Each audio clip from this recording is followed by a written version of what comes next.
What do we affirm? We affirm in 4 areas. We affirm them according to their developmental phases and seasons of life. We affirm them according to their behavioral style and personality. We affirm them according to their gifts, their talents, and then we also affirm them according to their gender identity.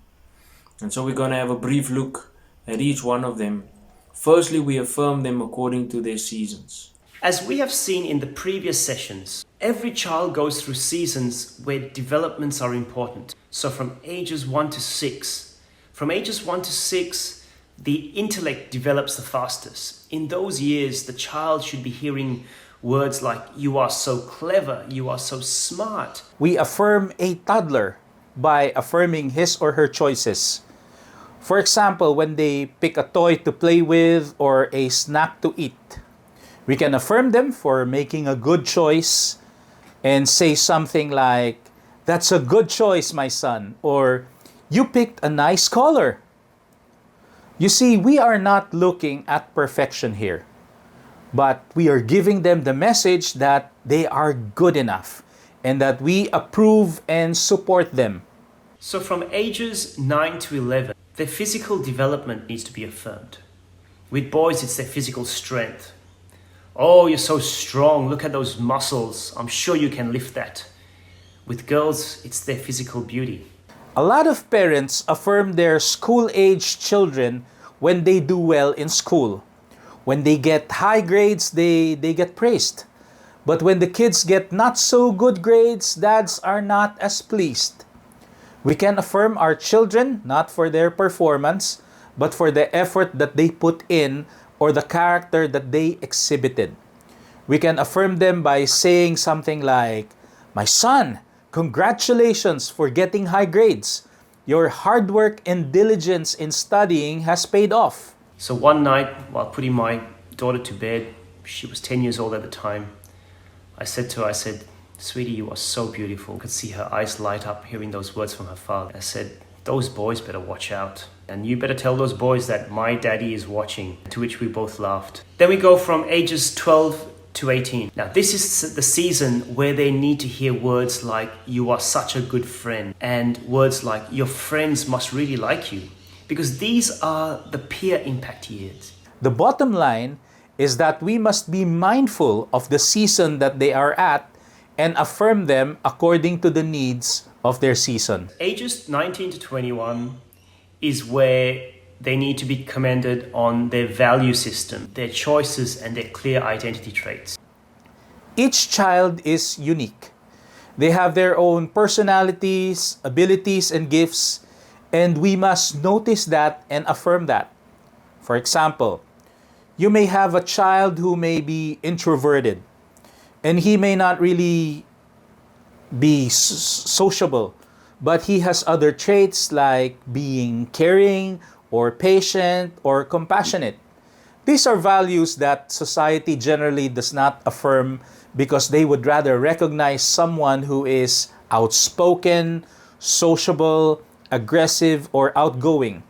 As a dad, we can acknowledge these traits in our children and say, "Son, I noticed that you were very caring and patient with that young kid. That is a good thing." And what do we try to accomplish by all this? This is to build up positive and healthy growth in areas like confidence and identity, healthy self-image. We must, however, watch out for areas like conceit building up, which happens especially in the peer impact years, which is 12 to 18. And then we also affirm them according to their gifts and their talents and their skills. And that is God-given. God created us inherently with certain gifts, with certain skills, with certain talents. And we need to be very observant when it comes to our children. What are they good at? What comes natural? What are they passionate about? What are they naturally skilled to do? And we need to watch them all the time. And as we watch and as we observe and as we begin to identify, we need to guide them. We need to compliment them in it.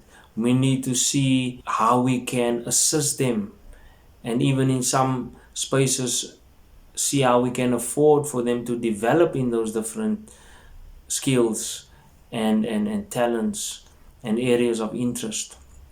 I can remember my father was an incredible rugby player and also a gymnast, and we had the same inherent interests and skill.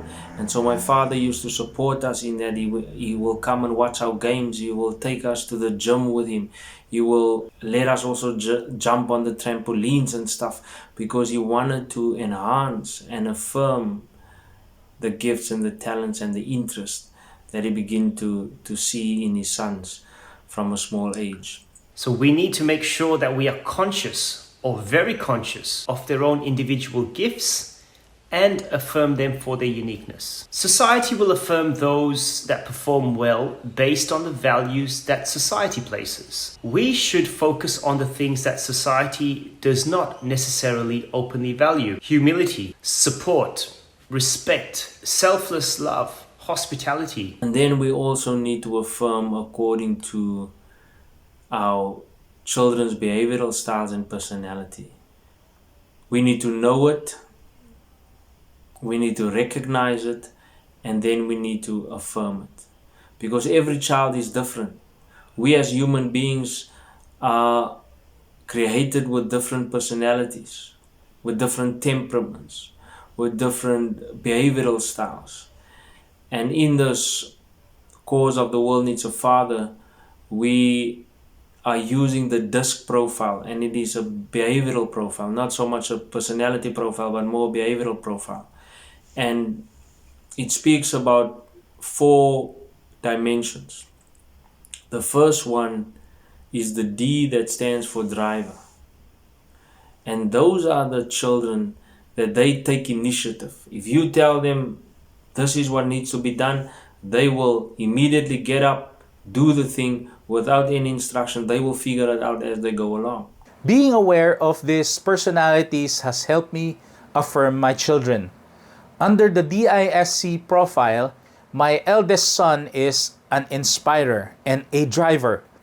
He is very charismatic, very good with people, he motivates others, and sometimes he is impulsive, but he gets things done. So I recognize his achievements, I support and reassure him, and tell him that I am pleased with him. And then we get the I, which is the inspirer. Those are the kids who are the life of the party. They will walk into a big crowd and they will just sometimes take over or let their presence be felt.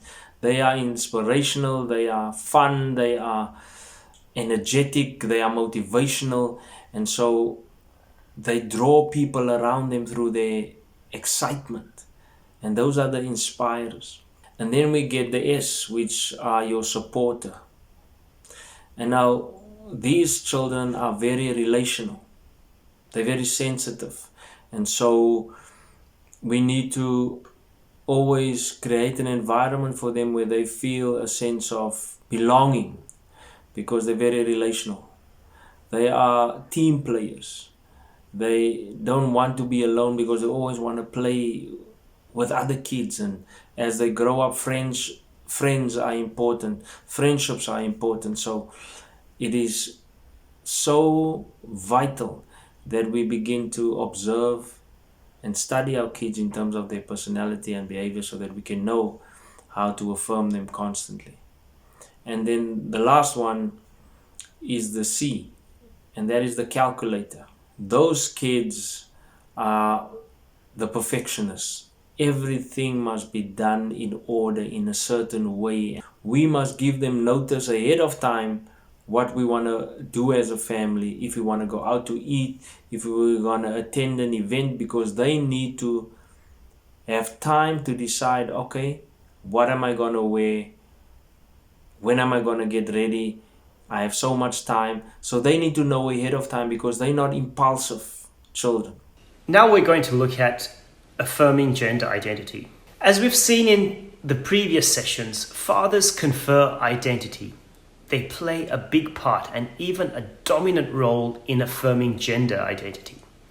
The feminine example of the mother and the masculine example of the father plays a role in all this.